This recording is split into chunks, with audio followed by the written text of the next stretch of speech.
First છે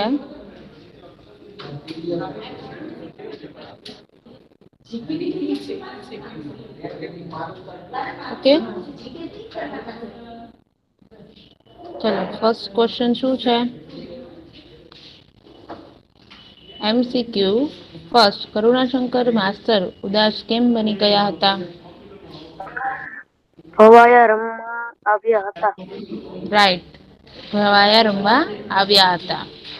second, કુટુંબની દ્રષ્ટિએ 100% સોનું એટલે શું? ભણતર. ભણતર. રાઈટ, ભણતર. ઓકે, નેક્સ્ટ, હસવું રમવું કવિને કેવું લાગે છે? મીઠું. મીઠું. મીઠું. બરાબર, રાઈટ. ઘણા લોકો છે ને કડવું લખ્યું છે. મીઠું.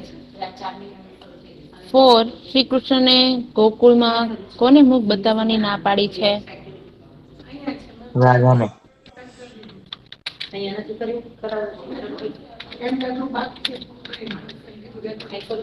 રાધાને. રાધાને. રાઈટ, રાધાને. બરાબર, રાધાને.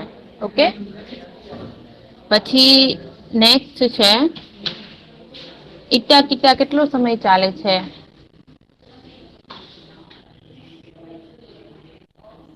એક ઘડીક એક માટે. ઘડી પર. એક ઘડી માટે. બરાબર, ઓકે. નેક્સ્ટ, ફર્સ્ટ શબ્દ સમૂહ છે. પેલા તમારો એ પાર્ટ હતો એ આખો તમારો ઓબ્જેક્ટિવ પાર્ટ હતો ને, એન્ડ સેકન્ડ પાર્ટ છે એ હતો તમારો ડિસ્ક્રિપ્ટિવ પાર્ટ. ઓકે, ફર્સ્ટ છે, નીચે આપેલા શબ્દ સમૂહ માટે એક શબ્દ લખો. ચલો, ભાગ વેચ્યા ન હોય તેવું.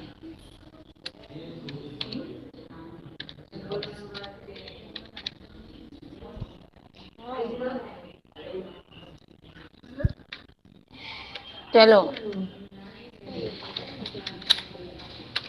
આન્સર આપો. સહિયારું. સહિયારું. શું થશે? સહિયારું. બરાબર,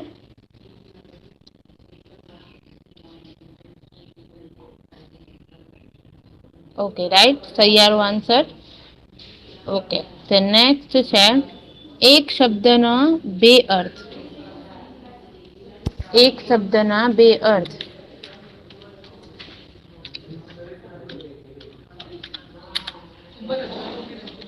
દ્વિઅર્થી. દ્વિઅર્થી. બરાબર, દ્વિઅર્થી.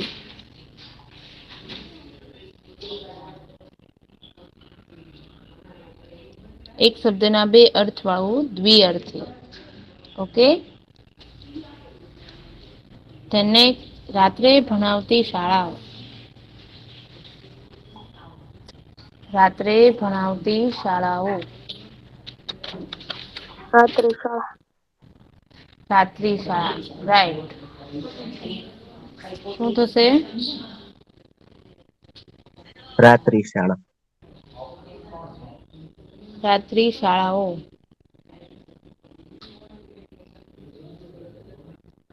બરાબર, રાત્રિ શાળા. પછી છે સંયોજક. હવે સંયોજકમાં તમે લોકોએ કેવું કર્યું છે કે ક્યાંક તમે બબ્બે સંયોજક લખ્યા છે. મેં સંયોજકની ડેફિનેશનમાં શું કીધું હતું કે કોઈ પણ શબ્દ મીન્સ કે કોઈ પણ સેન્ટેન્સ બે સેન્ટેન્સને જોઈન્ટ કરતા હોય તેવા વાક્યની વચ્ચે જે શબ્દ મૂકવામાં આવ્યો એને શું કહેવાય? સંયોજક. બરાબર, આપણે એવું જ કંઈક ભણ્યા હતા સંયોજકનું. બરાબર ને? સંયોજકની ડેફિનેશન શું થાય કે બે સેન્ટેન્સને જોડતા શબ્દને અથવા જોડતા અક્ષરને અથવા તો પ્રત્યયને. બરાબર, બે સેન્ટેન્સને જોડતા પ્રત્યયને શું શું કહેવાય? સંયોજક. બરાબર, તો ચલો ફર્સ્ટ છે એ સંયોજક નો આન્સર શું આવે છે? કે. કે. બરાબર, કે. તે ડાક્ટર થશે કે એન્જિનિયર? બરાબર, ડાક્ટર થશે કે એન્જિનિયર? તો આપણે એમાં આન્સર લખીએ છીએ કે. બરાબર, પછી ઘણાએ તો તે લખ્યું છે ને કે લખ્યું છે. તે ન આવે કોઈ દિવસ, તે ના આવે. બરાબર, બે સેન્ટેન્સની વચ્ચે જે શબ્દ આવે છે, જે અક્ષર, જે પ્રત્યય, હંમેશા ઈ જ યાદ રાખવાનો છે. સાવ ઈઝી છે, છતાં પણ ઘણા સ્ટુડન્ટે ભૂલ કરી છે. સેકન્ડ છે, અરે રે ઉછીના ખૂટી જશે ને ઉડી જશે પડછાયા. ઉછીના ખૂટી જશે ને ઉડી જશે પડછાયા. ને યસ, ને. બરાબર, ને આવશે. અરે ઉછીના ખૂટી જશે ને ઉડી જશે પડછાયા. બરાબર, બંને છે એ અલગ અલગ થાય છે. થર્ડ, મારો નંબર આવ્યો છતાં એ મને પીરસતો ન હતો. છતાં. યસ, છતાં આવે. બરાબર, મારો નંબર આવ્યો છતાં એ મને પીરસતો ન હતો. ઘણા આમાં શું કર્યું છે ખબર? છતાં અને એ બંને સંયોજકમાં લીધા છે. એ બંને નો આવે, ઓનલી ફોર એક જ શબ્દ આવશે. પછી છે ઉછીનું. ઉછીનું એટલે આમાં ઘણા બધા અલગ અલગ અર્થ મળ્યા છે મને. ચલો, ઉછીનું એટલે શું થશે? રોકડું. શું? રોકડું. ઉછીનું એટલે રોકડું નું થાય. જો ઘણા એ કેટલા શબ્દ લખ્યા છે, આપણે લખીએ અહીંયા રોકડું. પછી એક શબ્દ લખાયો તો પારકું. પછી કોકે એક શબ્દ લખ્યો તો ઉછીનું, પારકું, રોકડું. એમાં રોકડું, પારકું બે શબ્દ લખેલા છે, અલગ અલગ બધાએ.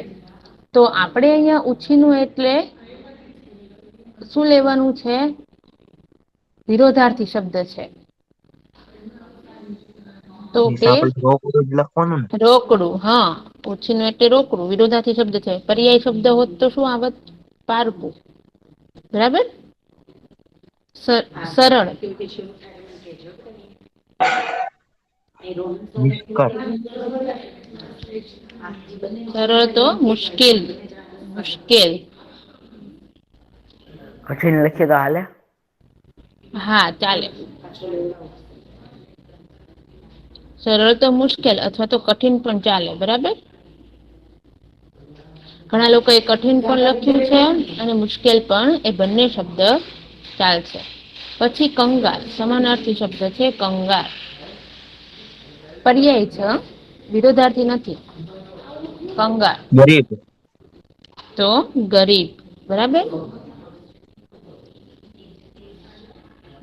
ઓકે. કંગાર તો ગરીબ. પછી અઢળક. અતિશય. અતિશય. અતિશય. બરાબર, અઢળક તો અતિશય. પછી નેક્સ્ટ છે ક્વેશ્ચન આન્સર. ફર્સ્ટ ક્વેશ્ચન છે, મેં તમને કીધું હતું ને, તમે એક સેન્ટેન્સ નો આન્સર લખો તો પણ ચાલે. ફર્સ્ટ ક્વેશ્ચન, રાધાએ શ્યામને પત્ર કયા પાંદડા પર લખ્યો છે? રાધાએ શ્યામને પત્ર કયા પાંદડા પર લખ્યો છે? રાધાએ શ્યામને પત્ર કદંબના પાંદડા પર કદંબના ને, લખ્યો છે. કંદબના. શું? કંદબ. કંદબ. કંદબના પાંદડા પર લખ્યો છે. 100 ટચનું સોનું ના અનુવાદક પૂછ્યા હતા, છતાં ઘણા બધા લેખક લખી નાખ્યા છે. લેખિકા નહોતું પૂછ્યું, અનુવાદક પૂછ્યું હતું. ઘણા બધા કોઈ છે લેખિકા સમજીને લખી નાખ્યું છે. બરાબર, પણ આપણે જયારે તમને લેખિકા પૂછે ત્યારે સુધા મૂર્તિ આવશે. અનુવાદક પૂછે તો કોણ આવશે? અનુવાદકમાં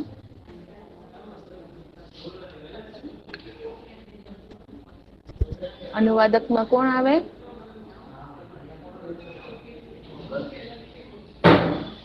મીઠા વાળું નથી આવડતું. ચલો બીજા કોઈને આવડે છે અનુવાદકમાં શું આવશે? મોહમ્મદ રઝા, મોહમ્મદ અલી દિવાણી, નારાયણી અબ્બાસ અલી, નુરાણી મોહમ્મદ રઝા, સાઈમ અકબર, જામીન રઝા. ચલો બીજા કોને આવડે છે? આપણે એન્ડ ધ લેસન આપણને આપ્યું હોય અનુવાદક, તમને ખ્યાલ હશે અનુવાદક. હા, અનુવાદક પછી તમને ખ્યાલ હશે સોનલ સોનલ સોનલ સોનલ મોદી, બરાબર? સોનલ મોદી, ઓકે. અનુવાદક છે સોનલ મોદી.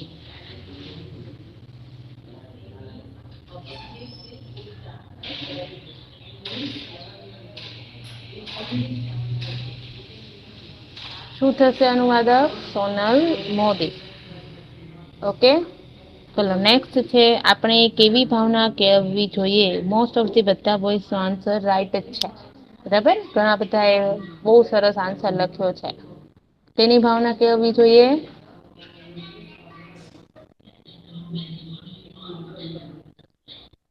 શેની ભાવના કેળવવી જોઈએ? સાવ ઇઝી ક્વેશ્ચન છે, સાવ, બરાબર? એકદમ ઇઝી ક્વેશ્ચન છે. આપણે સૈયારાપણાની ભાવના કેળવવી જોઈએ ને.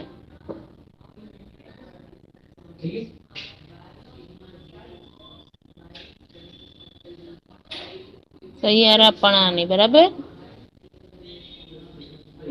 સૈયારાપણાની ભાવના કેળવવી જોઈએ. હળવૈયા પાઠના લેખક કોણ છે? નાના ભાઈ હમ જેબલિયા. નાના ભાઈ જેબલિયા. રબલિયા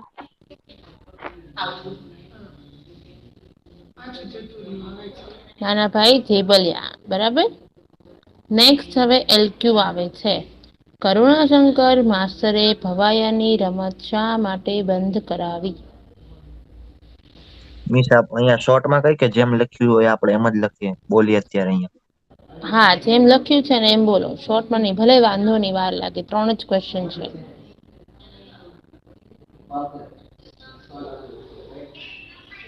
ચલો.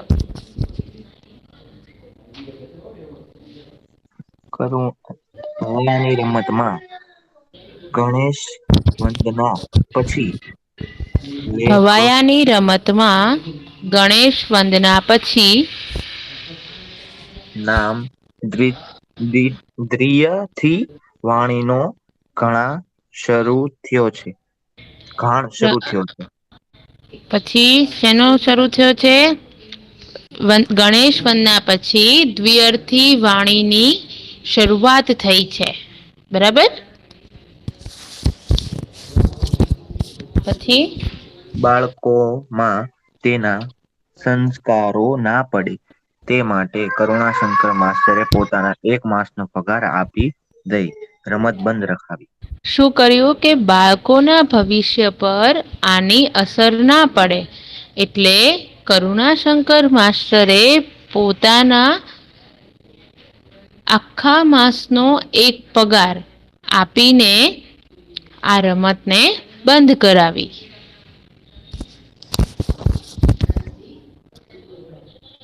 નેક્સ્ટ.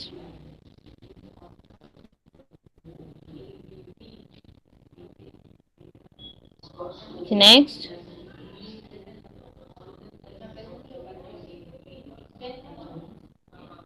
આટલો જ આન્સર હતો?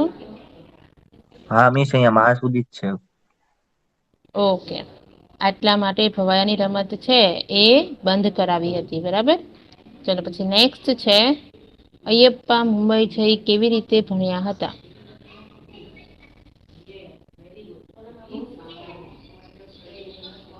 અયપ્પા મુંબઈ જઈને કેવી રીતે ભણ્યા હતા? અયપ્પા હોટલમાં ઓલા કપ રકાબી સાફ કરતા કે વિછળતા બેમાંથી એક. પછી તેની શેઠ પાસે ઈ ગયો, પછી એને આજુબાજુની ઓફિસ હોય ને ત્યાં કામ મળ્યું. પછી ઈ રાતની ઓલી રાત્રિ શાળામાં એડમિશન લીધું એને. શું આપણે આન્સર જોઈએ.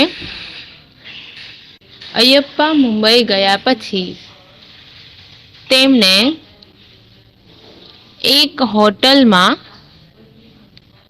કપ રકાબી સાફ કરવાની નોકરી મળી ગઈ. થોડા સમય નોકરી કર્યા પછી તેના શેઠે તેમને આજુબાજુની હોટલમાં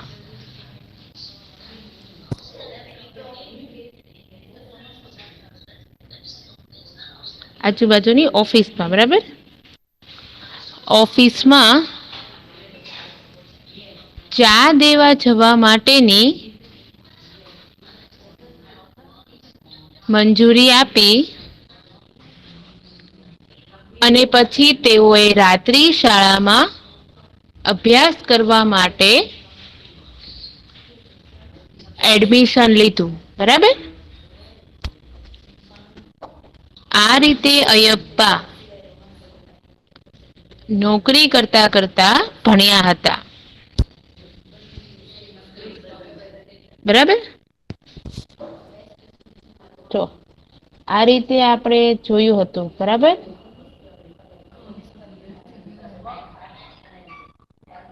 ઓકે ચલો આટલી સરસ આખી કે અયપ્પા મુંબઈ ગયા પછી તેમને એક હોટલમાં કપડા કાબી સાફ કરવાની નોકરી મળી ગઈ. થોડા સમય નોકરી કર્યા પછી તેના શેઠે તેમને આજુબાજુની હોટલમાં બરાબર આજુબાજુની હોટલમાં ચા દેવા માટેની નોકરી આપી બરાબર. અને આ રીતે તેઓ રાત્રિ શાળામાં ભણ્યા હતા. ઓકે ચલો લાસ્ટ આન્સર છે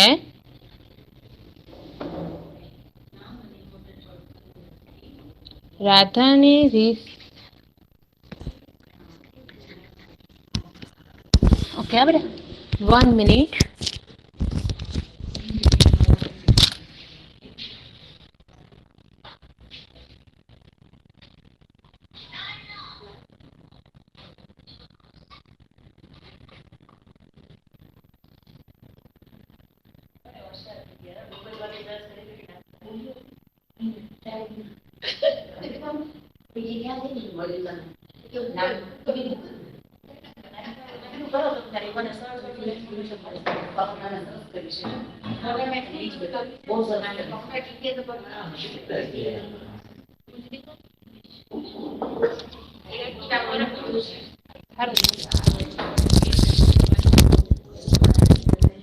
ઓકે લાસ્ટ ક્વેશ્ચન. રાધાની રીસ તમારા શબ્દમાં વર્ણવો. રાધાની રીસ શું કામ ચડી હતી? હવે આ ક્વેશ્ચનમાં શું કર્યું છે કે ઘણા બધા બોયસે અલગ અલગ આન્સર લખ્યા છે. ઘણા સારા પણ આન્સર લખ્યા છે, ઘણા એ 1 લાઈનમાં પતાવી દીધા છે કે ભાઈ શ્રી કૃષ્ણ તેમને મળવા નથી આવતા એટલા માટે રાધાને રીસ ચડી છે. ઘણા એ સરસ મજાના વિસ્તૃતમાં થોડા બોયસે વિસ્તૃતમાં ક્વેશ્ચન આન્સર લખ્યા છે બરાબર. આવી રીતના અલગ અલગ બધાએ સરસ મજાનું આન્સર લખ્યા છે. તો ચલો શું આવે આન્સર?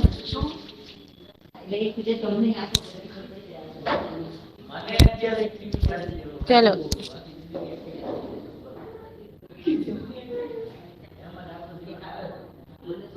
આનો આન્સર ઝડપથી કોઈ બોય આન્સર આપી દે. ચલો આનો પછી આપણે આગળ વધીએ.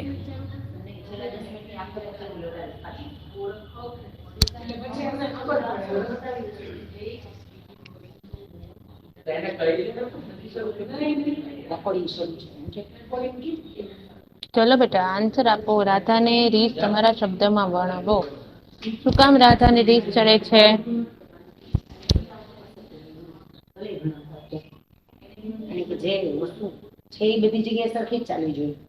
રાધાને રીસ શું કામ ચડે છે?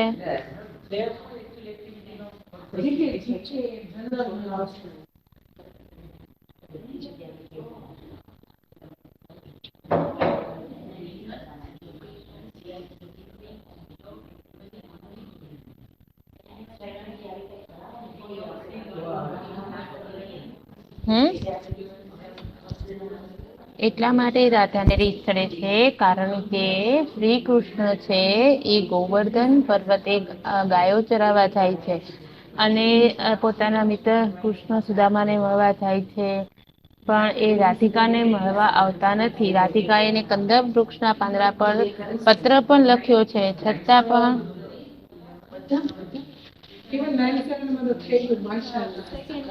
બધાએ સરસ મજાનો શું કર્યું કે પાંદડા ઉપર પત્ર લખ્યો છે, છતાં પણ એ આવતા નથી. બરાબર, છતાં પણ એ આવતા નથી. શ્રી કૃષ્ણ છે એ રાધિકાને મળવા આવતા નથી, એટલે રાધિકા છે એનાથી રિસાઈ જાય છે અને પછી શું કરે છે કે રાધિકા છે એ રિસાઈ અને પછી એ પોતે શ્રી કૃષ્ણની વાત માનતી નથી અને કહે છે કે હવે તમે મને ગોકુળમાં આવો છતાં પણ મળવા આવતા નહીં. બરાબર, ચલો તો અહીંયા આગળ આપણો જે આખો પેપર છે એ સરસ મજાનો રિવાઇઝ થઈ ગયો છે. ઓકે બેટા, હવે તમારે શું કરવાનું છે, આપણે નેક્સ્ટ સિલેબસ ની ચર્ચા કરવાના છીએ. નેક્સ્ટ આપણે લેસનમાં કેટલા ચેપ્ટર્સ આવવાના છે અને કયા કયા છે. બરાબર, એ સિલેબસની આપણે ચર્ચા કરવાના છીએ. તમારે FA3માં લાસ્ટ 16 ચેપ્ટર સુધી હતું. બરાબર, 16 ચેપ્ટર સુધી આપણે લાસ્ટ સ્ટડી કર્યું હતું. ઓકે, તો હવે તમારે છે એ 16 પછી આપણે એક વખત જોઈ લઈએ. જો તમને બધાને રિવાઇઝ કરાવી દો આપણે કેટલા ચેપ્ટર સ્ટડી કર્યા છે. બરાબર, બધાને યાદ આવી જાય એક સાથે. બધા 18 માર્ક્સનો પેપર આવશે ત્યારે બધા ચેપ્ટર્સ આવશે. ફર્સ્ટ આપણે FA1માં ફર્સ્ટ 4 ચેપ્ટર હતા. છપ્પા, પરોપકારી મનુષ્ય, જ્યાં જ્યાં વસે એક ગુજરાતી અને સિંહનું મૃત્યુ. આ 4 ચેપ્ટર FA1માં હતા.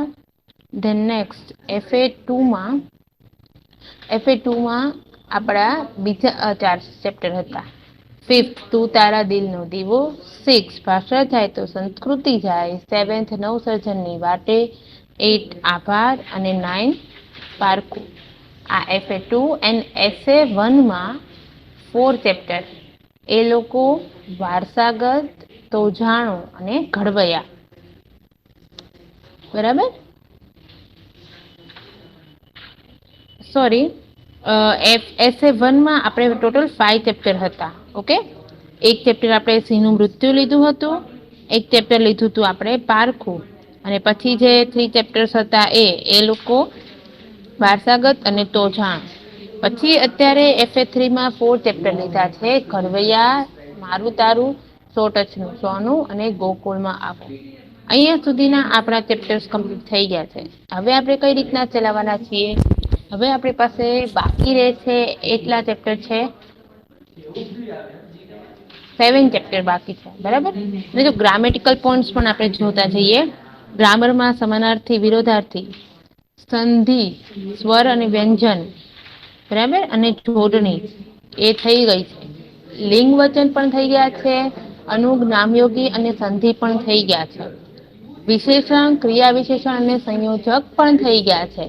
વિરામ ચિહ્નો છે એ તો તમારે તમારા પાઠમાંથી જ આવતા હોય છે, એટલે તમે પાઠ બધા રીડ કરો એમાં તમને પેરેગ્રાફમાંથી વિરામ ચિહ્નો ખબર પડે છે. છતાં પણ આપણે વિરામ ચિહ્નો ભણી લેશું એક વખત. બરાબર, અને આઈ થિંક તો એનો ટોપિક થઈ ગયો છે. વિરામ ચિહ્નોનો પણ સેમ 1માં થઈ ગયો છે. હવે આપણે ઓનલી ફોર સમાસ એક જ બાકી છે. રૂઢિપ્રયોગ, કહેવત અને શબ્દ સમૂહ તો તમારે લર્ન કરી નાખવાના છે. સમાસ અને કહેવત હું સમજાવીશ. બરાબર, કહેવત હું સમજાવી દઈશ તમને. આપણે સમાસ અને કહેવત 2 જ ટોપિક ગ્રામરમાં બાકી છે. બાકી બધા જ ટોપિક આપણે ગ્રામરમાં થઈ ગયા છે. PDF પણ તમને થઈ ગઈ છે. થોડા ટોપિક સેમેસ્ટર 1માં અને થોડા ટોપિક છે અત્યારે સેમેસ્ટર 2માં સ્ટાર્ટ થયા છે. બરાબર, હવે આપણે આ વખતે કઈ રીતે લેવાના છીએ ચેપ્ટર્સ, 17, 18, 19 એન્ડ 20. આ 4 ચેપ્ટર છે એ આપણે અત્યારે લેવાના છીએ. 17, 18, 19, 20. બરાબર, આ 4 ચેપ્ટર આપણે લેવાના છીએ. 4 ચેપ્ટર જે આપણા છે એની સાથે મેં તમને પૂરક વાંચન છે ને તમારે રીડ કરવાનું છે. આપણે એન્ડ ઓફ ધ યર આપણે પૂરક લેખન પણ જોઈ લેશું, બરાબર. એમાંથી નોર્મલી ક્વેશ્ચન આન્સર નહીં આવે, આપણે ઓનલી ફોર ખાલી એક વખત રિફર કરી લઈશું. 17, 18, 19, 20 આ ફોર ચેપ્ટર્સ છે એ આપણે સ્ટડી કરવાના છે. ઓકે, જે સેમિસ્ટર 2 માં FF4 માં. ઓકે, છબી ભીતરની, દીકરીની વિદાય, પંખી લોકોને હરી આવવું, આ ફોર ચેપ્ટર્સ છે એ આપણે રિવાઇઝ કરવાના છીએ, બરાબર. તો ચલો, ફર્સ્ટ છે એ છે છબી ભીતરની. હવે એમાં શું કે છે આપણે થોડું સમજી લે ઇન્ટ્રોડક્શન, પછી નેક્સ્ટ લેક્ચરમાં આપણે એ લેસન છે એ સ્ટડી કરવાના છીએ, બરાબર. કે છબી ભીતરની છે એ પણ તમારે અત્યાર સુધી તમે જોયું છે 2 કાવ્ય 1 લેસન, 2 કાવ્ય 1 લેસન, એ જ રીતના તમે ભણતા આવ્યા છો, બરાબર. આમાં તમારે શું થશે, છબી ભીતરની છે, હરી આવો ને અને પ્રાણીઓનું ગોકુળ, આ 3 હરી આવો ને પોયમ છે, બાકી 3 લેસન હશે. જો છબી ભીતરની પણ લેસન છે, સાથે સાથે તમારે બરાબર લેસન છે ને એમાં છબી ભીતરની, એના લેખક છે અશ્વિન મહેતા, અને એ સરસ મજાનું એક આપણી સમક્ષ વિદેશનો માહોલ કેવો છે એની વાત આપણને અહીંયા રજૂ કરી છે. ઓસ્ટ્રેલિયા સિડનીની જે વાત છે એની વાત આપણને અહીંયા મૂકી છે. આ લેસનમાં ટોટલ 3 ભાગ છે, સોરી 2 ભાગ છે. પેલો માનવી મનની ગંગાજમની અને પહેલો ભાગ છે ગાંધીની બલિહારી, બરાબર. એટલે સરસ મજાનો આખો લેસન જે છે એ આપણે 1 by 1 નેક્સ્ટ લેક્ચરમાં ભણવાના છીએ. છબી ભીતરની એટલે કે આપણી અંદર આપણી પોતાની છબી રહેલી છે, એને આપણે કઈ રીતે પ્રેઝન્ટ કરીએ છીએ, બરાબર. એની વાત છે એ આપણી સમક્ષ મૂકી છે. ઓકે, પછી શું કે છે, અને આમાં ફોટોગ્રાફી એટલે તમને ખબર હશે કે તમે ફોટો પડાવો છો તો સામે આપણું રિપ્રેઝન્ટ થાય છે. ફોટો તમે જયારે પડાવતા હો છો ત્યારે આપણે જે ફોટો પડાવે તો આપણું છે એ 1 ટાઈપ ઓફ કહીએ તો એક નકલ આપણી સમક્ષ. આપણે ફોટોગ્રાફર ફોટો પાડીને શું આપે, આપણી પોતાની છબી આપવાના જ ને. એવી જ રીતના લેખક અહીંયા કંઈક એવું જ કહેવા માંગે છે કે તમારી પોતાની જે છબી છે એમાં તમે કેટલો એની અંદર તમે પોતે તમને જોઈ શકો છો, તમને મહેસૂસ કરી શકો છો, બરાબર. એની વાત આપણને આ લેખક આમાં કરવામાં આવી છે, અને એમાં સરસ મજાના સુંદર અનુભવો થયા છે. લેખક પોતે જયારે સિદ્ધિમાં જાય છે ત્યારે પોતે ગાંધીજી દેખાતા હોય એવું બધા લોકોને અનુભવ થાય છે, અને બધા લોકોને ગાંધીજીની જેટલું જ માન આપી અને એને સાચવે છે. એટલે તમારે પોતાની છબી તમારે જાતે બનાવવાની છે. તમે એટલે એવું નથી કે આપણે ગાંધીજી તરીકે દેખાવાનું છે. આપણે ખાલી આપણી પર્સનાલિટી, આપણું જે આખો દેખાવ છે, આપણી છાપ છે, ઇમેજ છે, એને સારી બનાવવાની છે, બરાબર. તો એની વાત જે છે એ આપણને આ લેસનમાં કરવામાં આવી છે. તો બંને પાર્ટ છે, બંને પાર્ટમાં થોડું અલગ અલગ છે. ગાંધીની બલિહારી છે એમાં પણ થોડો ભાગ અલગ છે, અને માનવી મનની ગંગાજમની એમાં પણ ભાગ અલગ છે. આ આખો પાઠ છે ઈ ઓસ્ટ્રેલિયા ના સિડની નામનો જે દેશ, ઓસ્ટ્રેલિયા ની અંદર સિડની નામનું જે શહેર છે એની અંદરનો આખો ભાગ છે, એની અંદરની આખી વાતચીત કરી છે. અને આમાં લેખકને જે 3 અનુભવો અલગ અલગ થાય છે એની વાત પણ આખા લેસનમાં આપણને અહીંયા કરવામાં આવી છે, બરાબર. તો સરસ મજાનો પાઠ જે છે એ આપણે અહીંયા આગળ જે થોડું એનું આપણે